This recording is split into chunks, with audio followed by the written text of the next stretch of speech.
A'udzu billahi minasyaitonir rajim. Bismillahirrahmanirrahim. Wa idza qala rabbuka lil malaikati inni ja'ilun fil ardi khalifah. Qalu ataj'alu fiha man yufsidu fiha wa yasfiku dima'a wa nahnu nusabbihu bihamdik wa nuqaddisu lak. Qala inni a'lamu ma la ta'lamun. Hadirin, pada kesempatan ini yang kita bahas, kita kaji adalah ayat 30, masih dari surah Al-Baqarah dalam tafsir Munir ini. Ayat ini berbicara tentang khalifah yang telah disampaikan oleh Allah kepada penghuni bumi saat itu, yaitu bumi dihuni oleh para malaikat dan jin saat itu. Di antara para malaikat yang ada di atas bumi saat itu ada malaikat yang bersuku iblis, yang sombong, yang akan diungkap oleh Allah dengan dimunculkan seorang khalifah. Ya. Jadi khalifah ini yang mewakili Allah untuk menyampaikan risalah supaya sampai kepada manusia. Karena kalau langsung diberikan kepada manusia, tidak akan mampu manusia ini untuk langsung menerima dari Allah Subhanahu wa ta'ala. Maka diutuslah khalifah. Ya. Dalam kaitannya dengan ini para rasul. Nah, untuk persoalan tentang khalifah dari Adam ini mewakili jasad, dan untuk khalifah dari segi ruh itu diwakili oleh Rasulullah SAW. Allah berfirman, wa idza qala rabbuka lil malaikati, ingatlah ketika Tuhanmu berfirman kepada para malaikat. Ya. Nah, di sini banyak orang tidak tahu malaikat yang mana. Nah, dalam rukun iman kita itu kita percaya kepada malaikat. Ada malaikat Jibril, Mikail, Israfil, Israel, ya, malaikat Ridwan, malaikat Malik, malaikat Munkar, wa Nakir, ditambah dengan Rokib dan Atid. Ya. Apa malaikat mereka itu? Bukan. Ya. Supaya jelas. Jadi bukan Allah kepada para malaikat yang tadi itu kita sebut, ada Jibril, Mikail, itu malaikat-malaikat besar, malaikat yang ada di muka bumi. Ya. Jadi maka oleh Syekh Nawawi dalam tafsir Munir ini dijelaskan, ya, dengan sebuah hadis rawa ad-Dhahhak, ya, Ani bin Abbas annahu ta'ala innama qala hadzal qaulil malaikatil ladzina kanu fil ardi muharibina ma iblis. Seorang perawi ahli tafsir yang bernama Dhahhak telah meriwayatkan dari Ibnu Abbas bahwa sesungguhnya Allah Subhanahu wa ta'ala hanyalah mengatakan perkataan ini kepada para malaikat yang berada di muka bumi, yang berperang bersama-sama iblis, ya. Jadi maksudnya ada malaikat yang perang bersama iblis. Jadi jenderalnya ini iblis, anggotanya ini malaikat. Yang diperangi itu jin-jin yang jahat di muka bumi ini, ya. Karena di waktu Allah menempatkan jin-jin di atas bumi, lalu menumpahkan darah.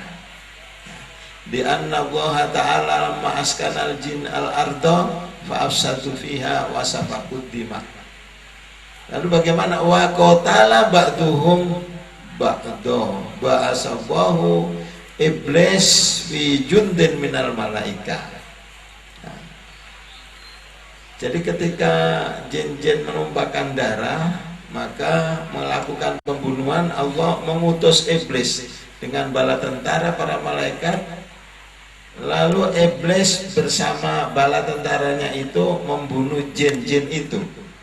Nah, di sini dikatakan hatta akhrajuhum minal ardi wa alhaquhum bijazairil bahr, hingga mereka mengeluarkan jin-jin itu dari bumi, lalu mereka letakkan di pinggir-pinggir lautan.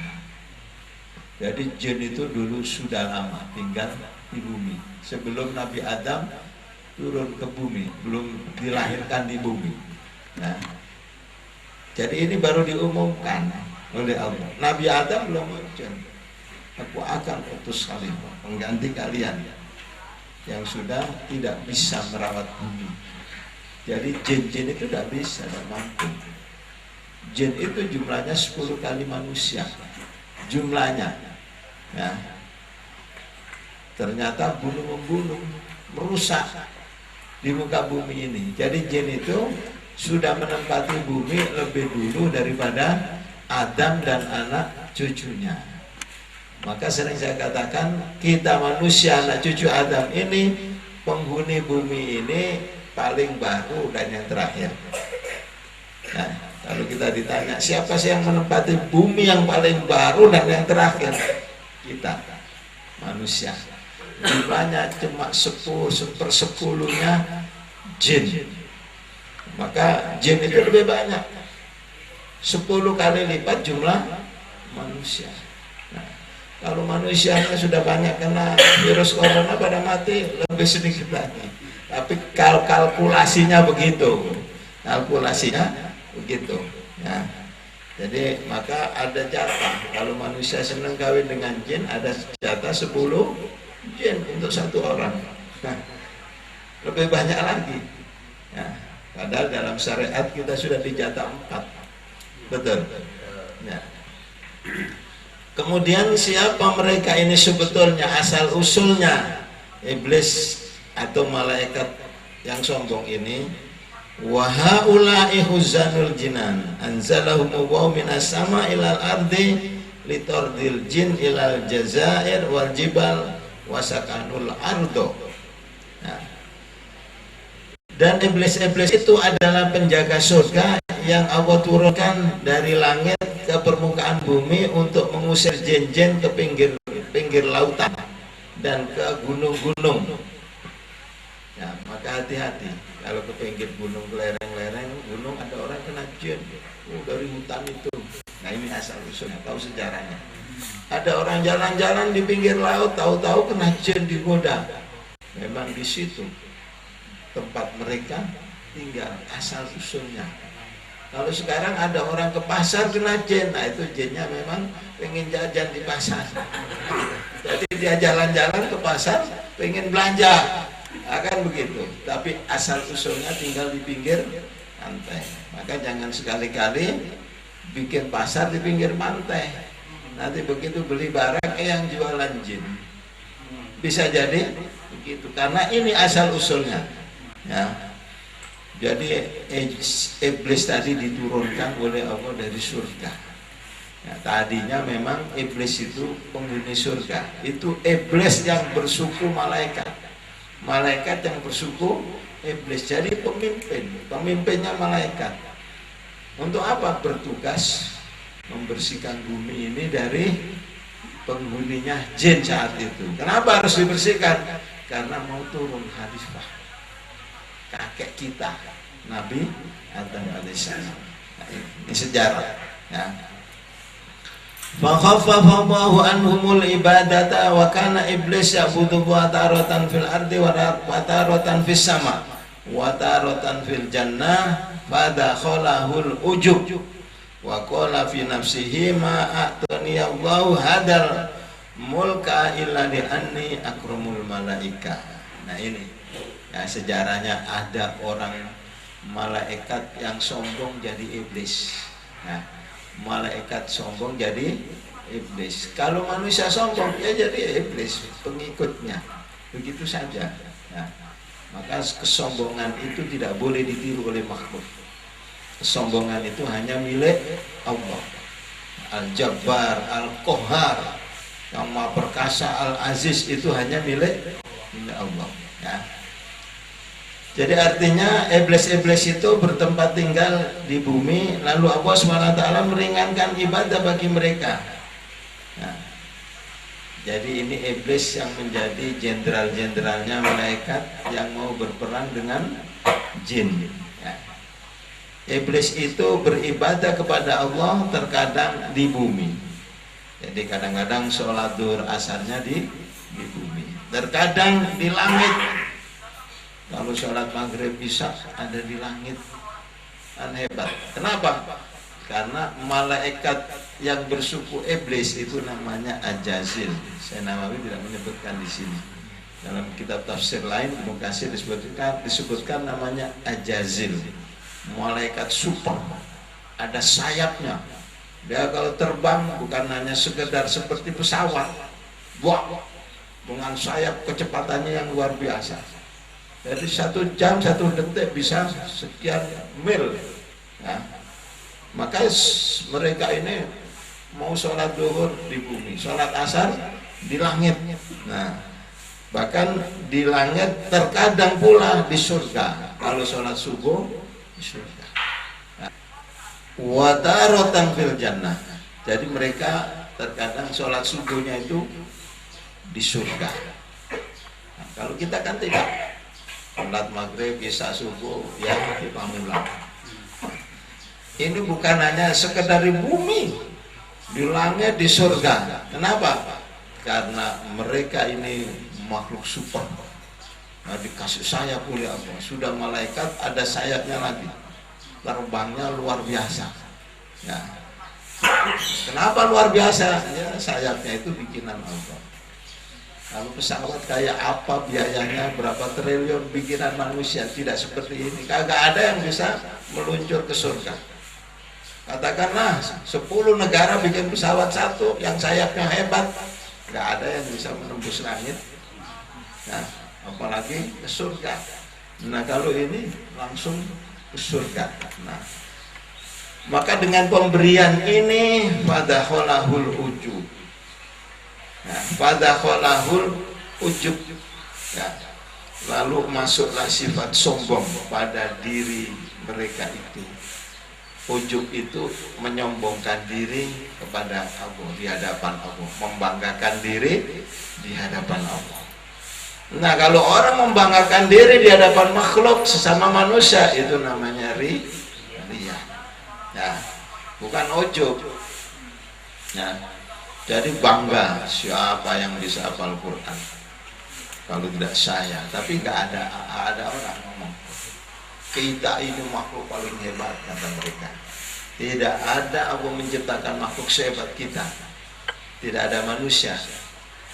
Ya, mereka membanggakan diri di hadapan Allah. Ujub, perbuatan ujub itu melebur pahala.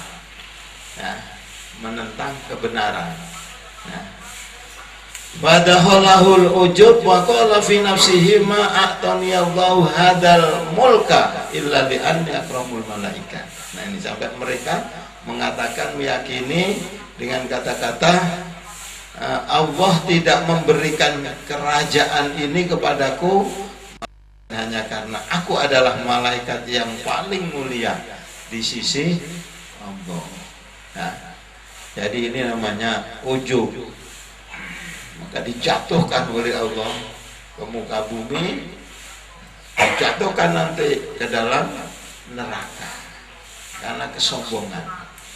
Maka manusia ini jangan sekali-kali meniru iblis macam ini. Kalau ada orang sombong, itulah mengikut iblis. Nah, jadi orang sombong ini orang-orang yang tersesat maknanya. Semua pahalanya hapus ibadahnya itu. Dia akan jatuh bukan hanya di bumi, tapi jatuh ke dalam neraka. Karena sifat kesombongan itu penyakit berbahaya. Ya, paham nggak? penyakit berbahaya itu adalah ujub, sifat sombong. Nah, kenapa? Yang mewariskan iblis. Nah, kalau syahwat tidak terlalu bahaya, biasa manusia punya syahwat, melihat perempuan tertarik, melihat makanan tertarik, melihat sate yang lagi dibakar tertarik, lalu pengen makan sampai pecah, pengen nikah. Nah, itu karena syahwat. Kalau kesalahan karena syahwat masih gampang dimaafkan.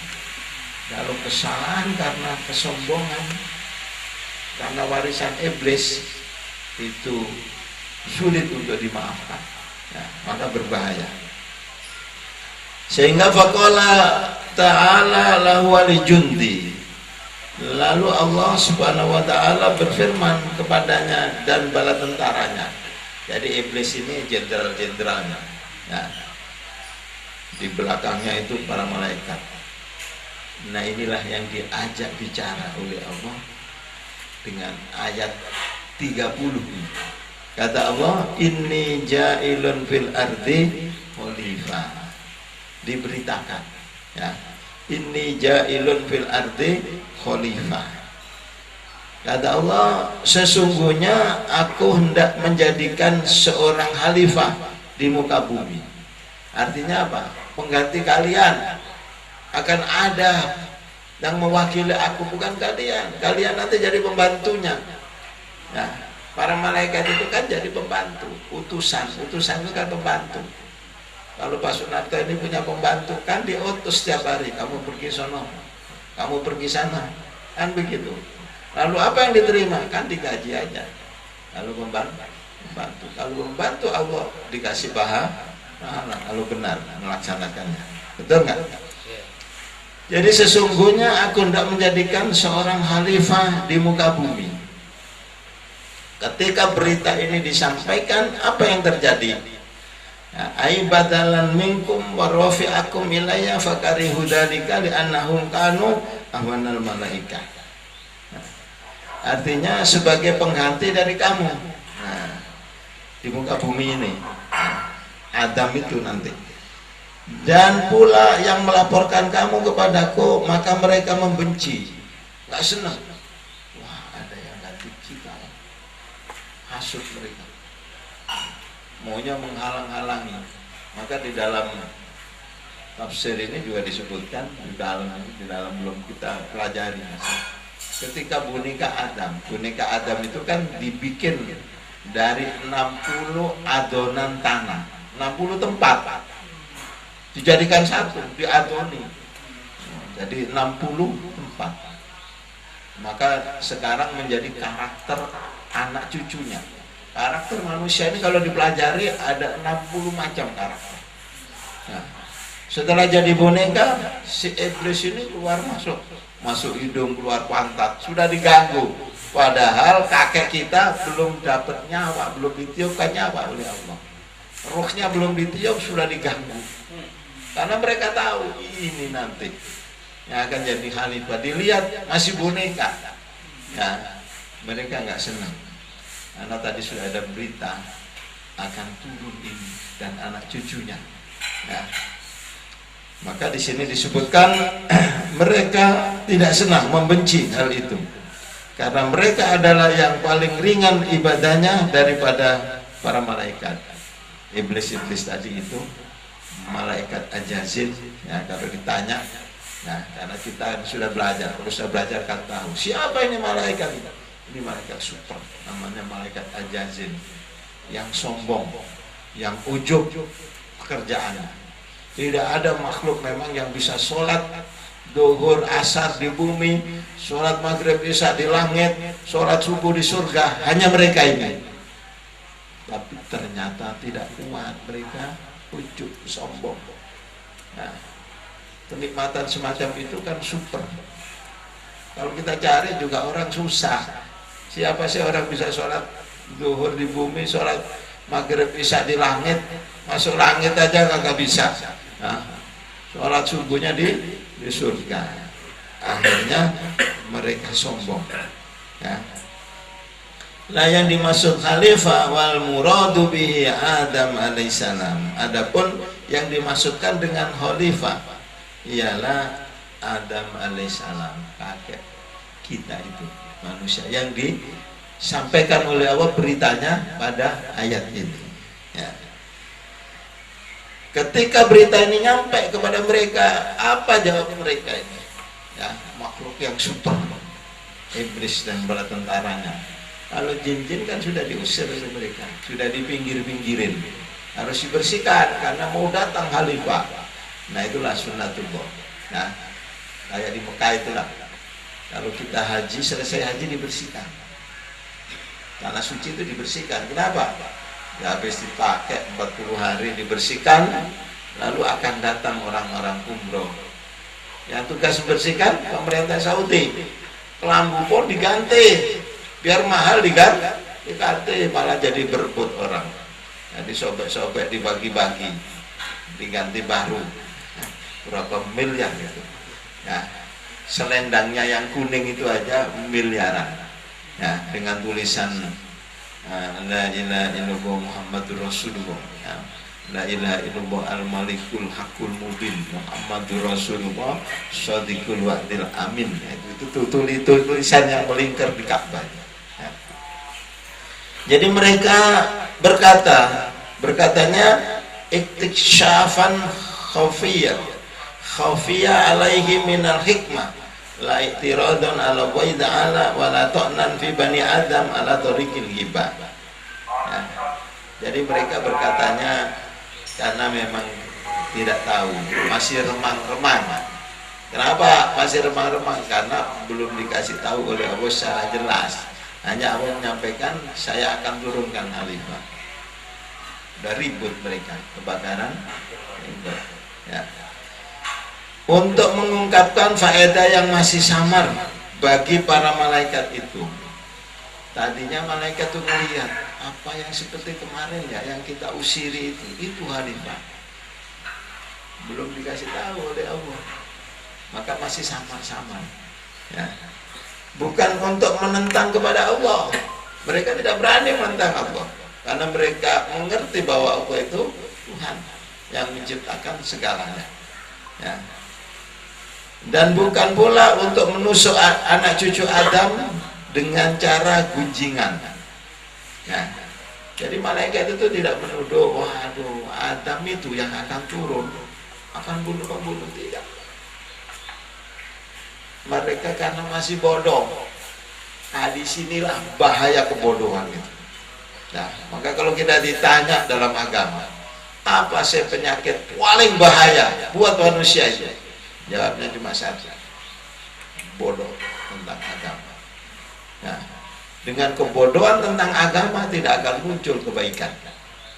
Karena kebaikan itu akan datang dengan pemahaman agama yang baik. Ya. Ada hadis mayuridillah bi khairan yufaqihu fiddin. Nah, siapa yang dikehendaki oleh Allah jadi orang baik dan sempurna kebaikannya, diberi faham tentang agama. Nah, ini contoh sejarah. Sejarah ini guru besar. Ya, iblis dan para malaikat yang disampaikan oleh wadah khalifah menjawab, qalu ataj'alu fiha may yufsidu fiha. Kata mereka, adakah patut engkau jadikan di atas bumi orang yang akan berbuat kerusakan padanya? Nah, coba, belum tahu sudah ngomong. Itu namanya goblok. Ya, bahasanya kasar goblok. Ya, bahasa halusnya tidak pinter. Tidak pinter itu goblok. Nggak tahu ngomong di hadapan Allah. Ataj'alu fiha may yufsidu fiha. Remang-remang dikira khalifah yang itu yang kita usir itu. Nah, kata mereka dan mengatakan kepada Allah, kalau orang yang santun, orang alim tidak tahu kepada Allah itu menjawabnya apa? Astagfirullah. Kita minta maaf dulu. Astagfirullah. Mohon maaf, beri kami tahu ya Allah. Kan begitu. Nah, ini tidak. Ataj'alu fiha may yufsidu fiha. Nah, jadi artinya kau jadikan di atas bumi orang-orang yang akan berbuat kerusakan padanya dengan bermaksiat, ya, dengan kemaksiatan karena tuntutan kekuatan syahwat. Jadi maksiat itu muncul dari kata-kata ini karena syahwat, ya. Orang jalan di depannya, orang diam berdiri, ada orang jalan cantik di depannya, dia lihat, wah syahwat ya. Syahwat itu tertarik bahasanya, ya. Tertarik, apanya yang tertarik? Semua badannya tertarik, matanya pengen ngelihat, nah lalu bergerak badannya, itu namanya syahwat. Dia negor, neng mau kemana, nah itu namanya syahwat. Dia pertama dia menegur, lalu dia noleh dipelototin, nah itu maksiat. Nah, wayas dima, ya, dan menumpahkan darah. Yang dilihat oleh malaikat dan iblis itu kan ada jin-jin perang, saling bunuh-membunuh, ya. Menumpahkan darah bagaimana? Bidzulmi bimuqtadal quwwatil ghadubiyah. Orang membunuh itu karena marah. Tidak akan terjadi pembunuhan ketika manusia itu tidak marah. Nah, maka Rasulullah pesan, kalau Anda marah, kata Rasulullah, sedang berdiri, duduklah. Nah, supaya tidak bahaya marahnya. Kalau kita duduk lalu marah, tidurlah.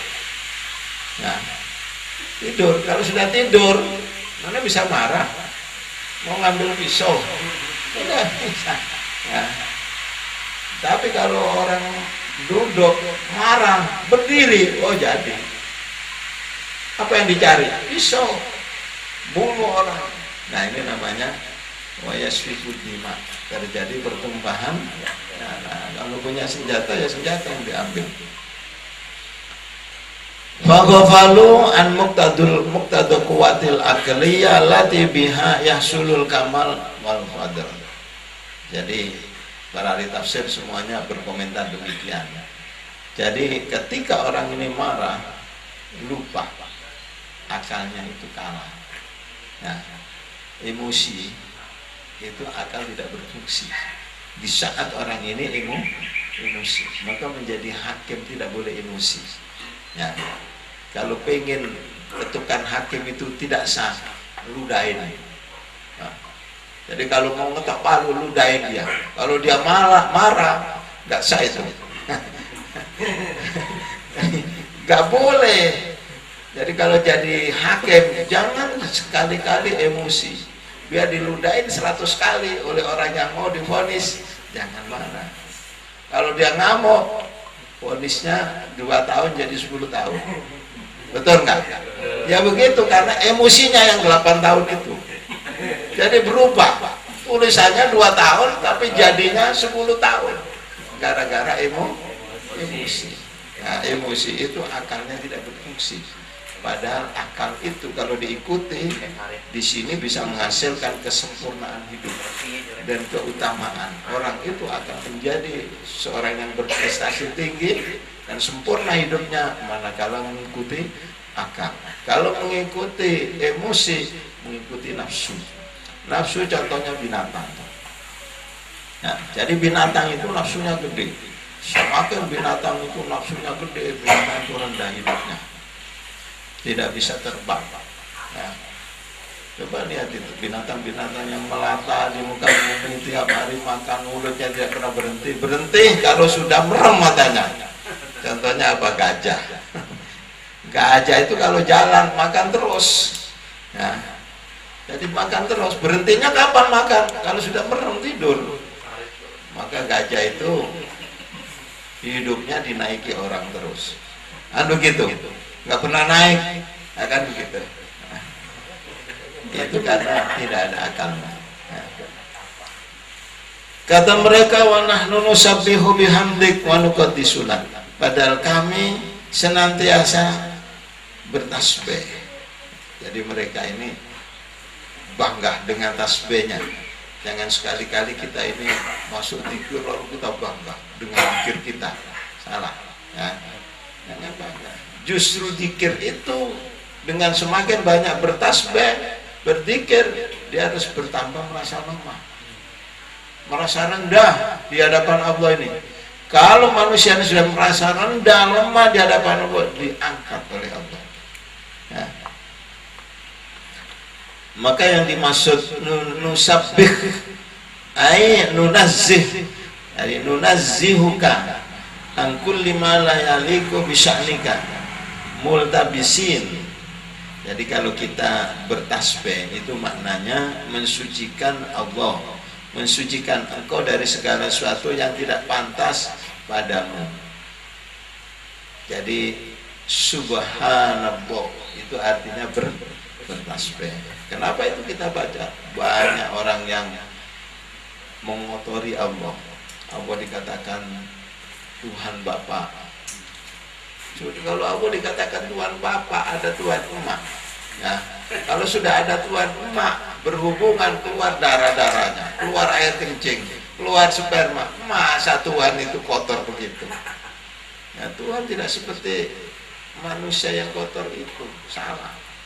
Nah, Tuhan kita itu Maha Suci. Maka kita berkata Subhanallah. Itu orang menganggap Allah Tuhan Bapa. Mati aja dia bilang dipanggil Bapak di surga. Emaknya kemana? Seperti itu. Itu namanya orang musyrik, mengotori Allah. Nah, kita tidak. Malaikat waktu itu bertasbih. Yang kedua, bihamdik nusabbihuka bihamdik. Nah, dengan memuji engkau. Memuji itu alama an anta bi alaina min fununin ni'am allati min jumlatiha taufiquna li hadhil ibadah. Penjelasan memuji hamdun ya, dijelaskan dengan singkat. Kadang-kadang Syekh Nawawi dalam satu keterangan di kitabnya Nasihatul Iqam menerangkan hamdu aja, alhamdulillah itu satu halaman ya, panjang. Kalau di sini nanti kepanjangan habis. Jadi kata Syekh Nawawi yang dimaksud mereka memuji Allah atas nikmat yang telah engkau berikan kepada kami dari bermacam-macam kenikmatan, yang termasuk diantaranya taufik bagi kami untuk beribadah ini. Jadi malaikat itu merasa ketika dianugerahi bisa ibadah lompat-lompat tempat itu, mereka ngerti, maka mereka membaca bihamdik alhamdulillah. Ya, alhamdulillah. Tapi itu tadi dibuntuti mereka bangga, sombong. Maka kalau kita baca alhamdulillah jangan sombong. Justru harus terbalik. Ya. Jadi ketika kita mengatakan alhamdulillah, jangan merasa sombong. Nah, sombong itu apa sih? Sombong itu definisi yang diambil oleh para ulama. Ya, itu adalah batrul haq wa nas, melawan kebenaran dan memicingkan mata ketika melihat orang, mengecilkan orang. Banyak orang hebat di kanan kirinya dilihatnya kecil.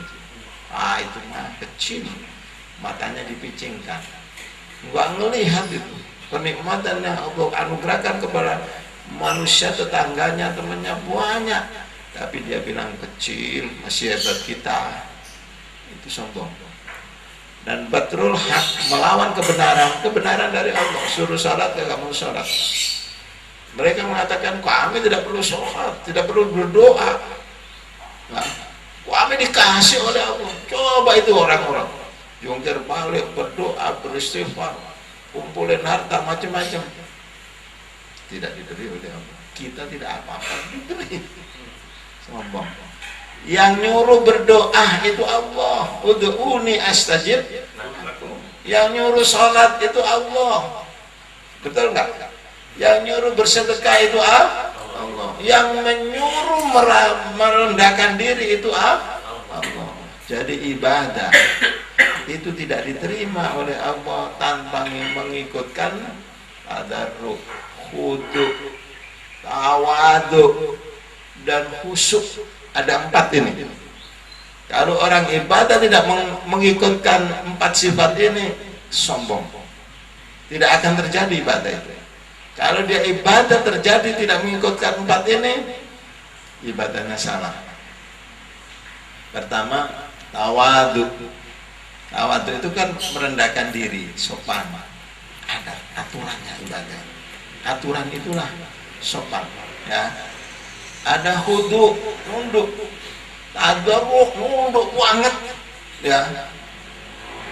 Ada khusyuk, khusyuk itu nunduknya hati sampai pada peringkat dia nangis, air mata meleleh, itu baru khusyuk.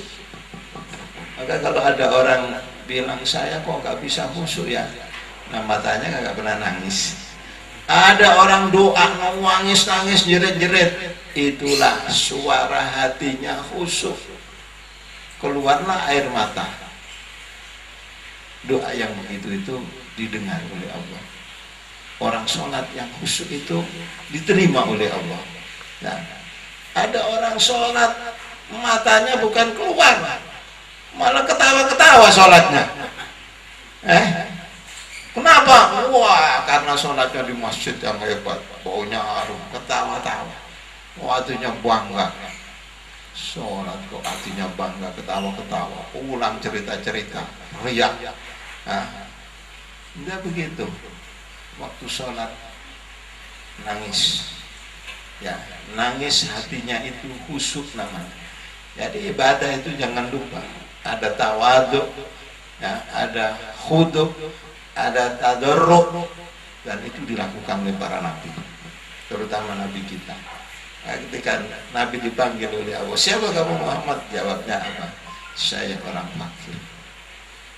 Orang fakir. Dan nabi dalam doanya kan, Allahumma ahyina miskinan wa amitna miskinan. Ya Allah, saya ini hidupkan miskin dengan miskin, ya, matikan dengan miskin. Ya, Pak Habib pernah doa begitu?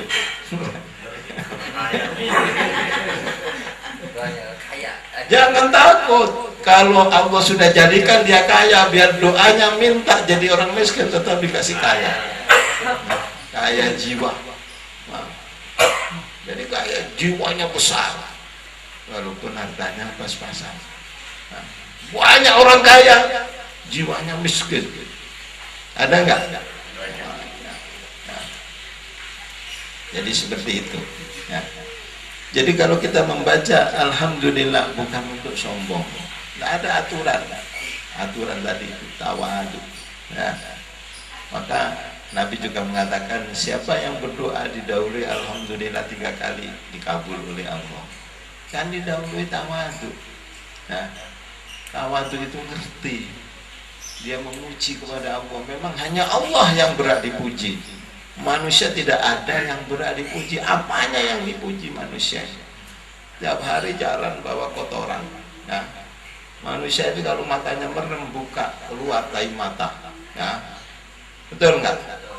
Tai kuping keluar, tai hidung keluar, badannya juga banyak kotoran. Nggak ada yang dibanggakan. Maka yang berhak dipuji itu hanya Allah. Itulah makna Alhamdulillah. Ya. Bagaimana kelanjutannya mereka kemudian Syekh Nawawi menjelaskan fatasbih li idhari sifatil jalal wal hamdu li tadhkiri sifatil in'am. Jadi supaya kita ngerti kita bertasbih itu apa. Dalam tafsir ini dijelaskan oleh Syekh Nawawi, adapun bertasbih itu untuk menampakkan sifat-sifat keagungannya, keagungan Allah, ya. Jadi kita kalau membaca subhanallah, subhanallah itu untuk menampakkan Allah itu hebat, suci, ya. Manusia tidak ada sucinya kecuali dia mengikuti aturan sedang bersuci. Mau baca Quran bersuci, ya, betul nggak? Sedangkan agama-agama lain tidak kenal sucian ini. Dan Nabi SAW sendiri dikatakan kullu mauludin yuladu ala fitrah. Manusia itu dilahirkan dalam suci. Yang bicara begitu Nabi kita. Nah, agama Islam itulah namanya agama fitrah, agama suci. Makanan-makanan yang mau kita makan harus suci. Ya, kalau tidak suci itu haram. Haram itu dilarang. Ya. Badan kita aja, kalau kita jalan, tahu-tahu ada tai kucing, kita ambil sedikit, kita tempel di kaki. Boleh nggak itu? Nggak boleh, dosa. Ya. dosa harus kita cuci. Nah, kita cuci. Nah, karena kita ini diciptakan oleh Allah, lalu dikasih Islam ini berarti disucikan oleh Allah dengan agama fitrah. Maka kalau ditanya malam Jumat ngapain? Oh, lagi motongin kuku hari Kamis. Motong kuku, membersihkan kuku itu minal fitrah. Nah, motong rambutnya nggak usah panjang-panjang sampai 2 meter. Nah, jenggotnya panjang, kumisnya sampai menutup mulut. Jangan, nanti kalau makan bubur ikut makan. Jadi dipotong minal fitrah, bersihkan. Ya. Kemudian Syekh Nawawi menjelaskan sedangkan pujian, ya, bihamdik itu untuk mengingat kepada sifat-sifat pemberi kenikmatan. Jadi orang mengatakan alhamdulillah itu berarti mensyukuri nikmat. Orang yang tidak pernah membaca alhamdulillah berarti tidak pernah kenal dengan nikmat. Wa nuqaddisulak, kata mereka, dan kami mensucikan engkau. Baik ini, tapi kalau tujuan mereka ini, iblis ini pengen jadi khalifah. Nah, dia mengadu kepada Allah, kami senantiasa mensucikan, ya kamilah yang jadi khalifah. Nah, itu kan begitu mereka. Coba lihat ini uraian Syekh Nawawi ini. Aina sifuka bima yaliku bika minal uluwi wal izzah wa nunaziuka amma la yaliku bika. Nah, artinya kami menilai engkau dengan sifat-sifat yang pantas bagimu, termasuk sifat keluhuran dan sifat kemuliaan. Dan pula kami mensucikan engkau dari sifat yang tidak pantas bagimu. Wakila al-makna nutohiru nufusana anidunub li ajlika ayfanahnu haku bil istikhlaf. Nah ini tujuannya. Ya, dikatakan bahwa makna kalimat kami mensucikan diri, ya, kami dari dosa-dosa karena untukmu ialah berarti maka kami lebih berhak untuk dijadikan khalifah. Nah ini, nah, jadi mereka bertasbih, bertahmid, bertakdis, subuhun kudus rabbuna wa rabbul malaikati war ruh. Mereka baca tiap saat, setiap detik, tujuannya pengen jadi khalifah. Nah, tujuannya pengen jadi khalifah, nggak boleh. Itu sama dengan orang menjual agama untuk kedudukan. Allah tegur, araditum bil hayatid dunya minal akhirah.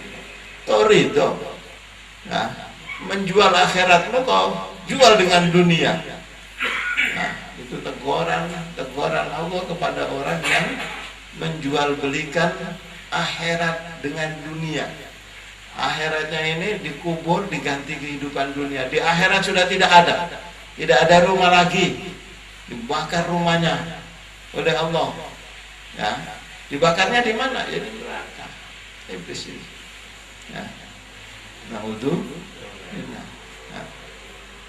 Jadi mereka bertasbih, bertahmid, bertakdis, tujuannya pengen jadi ya, karena mereka mengakui dengan bangga, membanggakan amal di hadapan Allah yang disebut ujub.